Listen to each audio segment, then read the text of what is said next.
Luno, so ngayon, no, gusto kong ipaalam sa inyo na hindi po ako nangaral or dala ang relihiyon. Hindi ko ipinapangaral ang relihiyon na pasukin mong relihiyon na to at maliligtas ka. Hindi po yan ang ipinapangaral ko. Kasi po, hindi po yan ang nakasulat sa Biblia.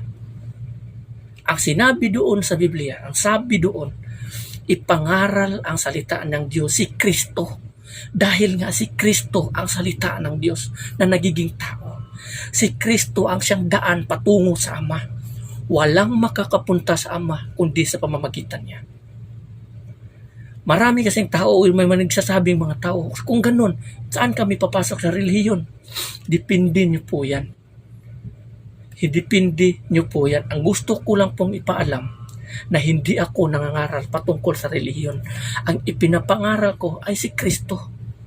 Noong unang panahon, mababasa mo ba sa mababasa mo ba doon sa New Testament, sa Old Testament, na ang bawat tao nangangaral patungkol sa kanilang mga relihiyon, nangaral sa Iglesia ni Cristo sila, Katoliko, Adventist, hindi. Ang ipinapangaral nila, ang dala nila mismo, si Kristo. Kahit nga si Pablo nga nagsabi na si Kristo ay dala niya sa kanyang puso. At ito yung kanyang ipinapangaral. Yan ang gusto kong malaman ng bawat tao. Kaya wag po kayong magtanong. So kung ganun pala, sana lang kami papasok ng relihiyon. Yun nga ang sinasabi ko sa inyo, choice nyo po yun.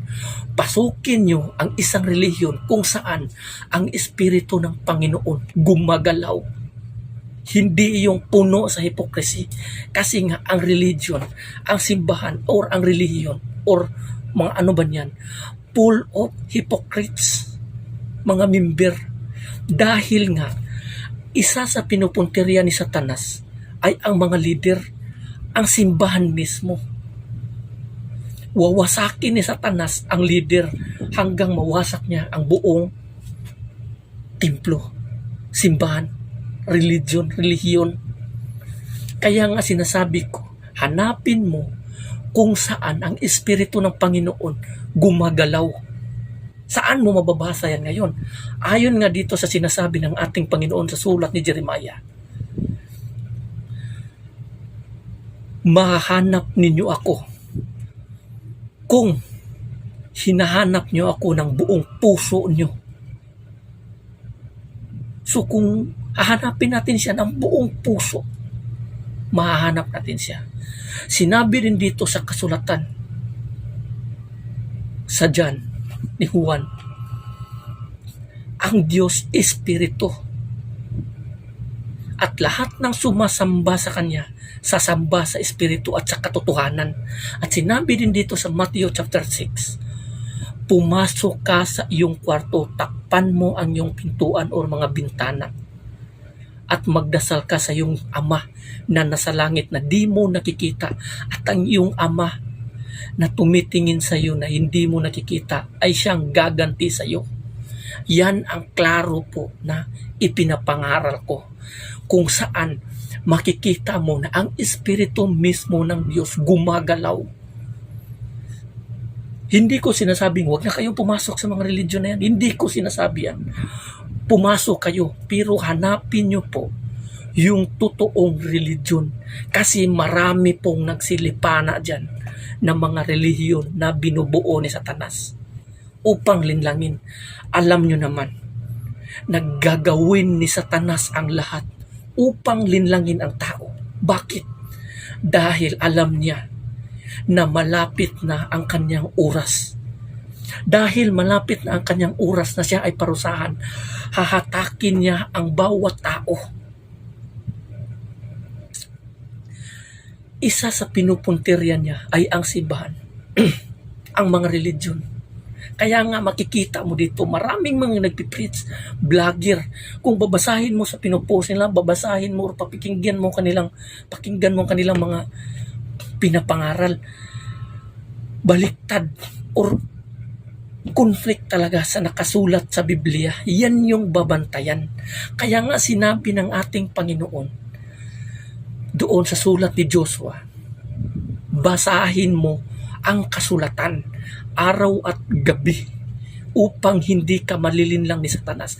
Kasi nga si Satanas ay parang isang leon. Naghihintay lamang yan na kanyang malalapa. Kaya ito yung lagi nating babantayan. No? Gusto kong basahin ang Biblia nyo. Magbasa po kayo. Huwag kayong umasa dyan sa mga naririnig nyo. Kasi kung aasa lang kayo sa mga pinapakinggan nyo, sa mga leader nyo, at hindi nyo binabasa ang Biblia, malilin lang kayo. Bakit? Hindi nyo alam Kasi pinapaniwalaan nyo na lahat ng sinasabi ng inyong mga leader o mga preacher ay totoo. Kung ano yung nakasulat sa Biblia, yun pala, yung iba doon may tinik. Anong ibig sabihin kong tinik? Yun yung mga maling aral na conflict sa nakasulat sa Biblia. Yun yung gusto kong iparating. Kaya mag-ingat po kayo. Kasi dito sa mundong ito, double time na si Satanas. Makamundo at saka sa reliyon, winawasak niya.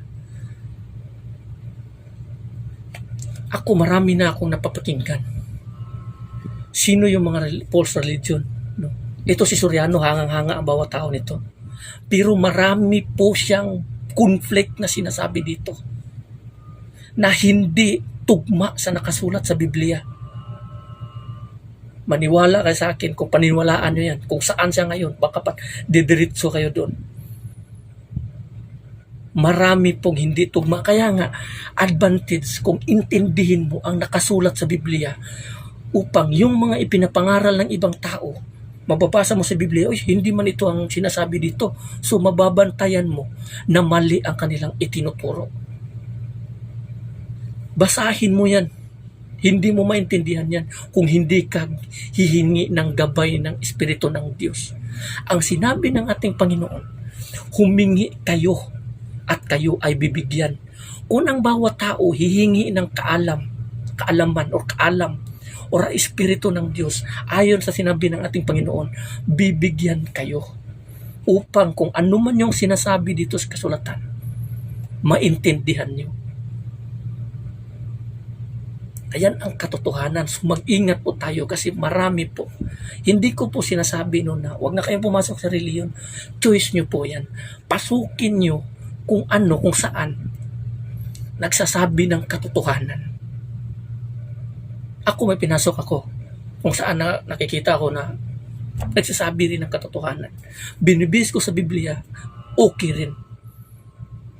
Kaya gusto kong malaman nyo, hindi po lahat na pinapasukan nyo ay totoo ang sinasabi dyan. Kayo nga ang sabi ni Robert Cowell ba yun? Sino ba yun? The greatest mistake of the church, of the people of God, ang pinakamali, ito yung makikinig lamang sila sa mga salita ng kanilang mga church leader na hindi nila ikinukumpara ang mga salita na narinig nila doon sa light of the scripture. Biblia. Yan ang the greatest mistake of church. Sino bang church? Tao. Tayo. Ang tao. The greatest mistake sa mga tao. Kristiyano. Kasi nga, nakikinig lang kayo, hindi nyo kinukumpara to the light of the scripture. Kaya maraming mga tao na nalilin lang. Akala nyo ba na pag bumagsak kayo sa impyerno, bumabagsak ang tao sa impyerno, akala nyo ba may chance pa doon? Akala nyo ba may pagkakataon pang magsisi? Akala nyo ba maaalis kayo doon? Akala nyo ba temporary lang kayo doon? Dahil nga sa pinaniwalaan yung false teaching? Hindi. Yan ang lagi nyong babantayan. Kaya mag-ingat po kayo, no? So hanggang dito, maraming salamat and God bless everyone. Amen.